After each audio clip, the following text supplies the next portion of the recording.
రాజకీయ వ్యవస్థ ఉండంగా వాలంటరీ వ్యవస్థ ఎందుకు అనేది నాకు అర్థం కావట్లేదు.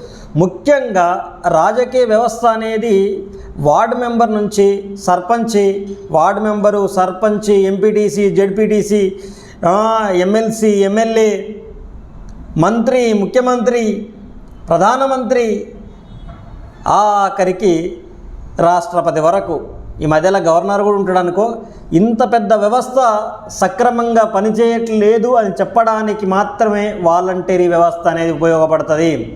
ఒక వార్డు మెంబరుకు తన వార్డులో ఎంతమంది సభ్యులు ఉన్నారు, ఎన్ని కుటుంబాలు ఉన్నాయనేది తెలుసు కదా.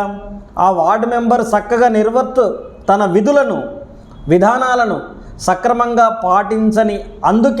పాటించని ఎడల సర్పంచ్ బాధ్యత తీసుకోవాలి. కానీ ఒక ఊరిని ఒక సర్పంచ్ శాసిస్తున్నాడు. ఎప్పుడైతే ఒక ఊరిని ఒక సర్పంచ్ శాసించడం స్టార్ట్ చేసిండో వార్డు మెంబర్ల విధి విధానాలు నిర్వీర్యమైపోయినది. ఈ విధంగా మొదటి స్థాయి నుంచి, మొట్టమొదటి అడుగు నుంచే రాజకీయ వ్యవస్థ అనేది పూర్తిగా భ్రష్టు పట్టింది. ఫస్ట్ రాజకీయ వ్యవస్థను ప్రక్షాళన చేయాలి. వాలంటరీ వ్యవస్థ అనేది చాలా ముఖ్యం కాదు. రాజకీయ వ్యవస్థను ఫస్ట్ ప్రక్షాళన చేస్తే ఆ తర్వాత ఆటోమేటిక్గా వాలంటరీ వ్యవస్థ అనే దాని అవసరం అనేది ఉండదు.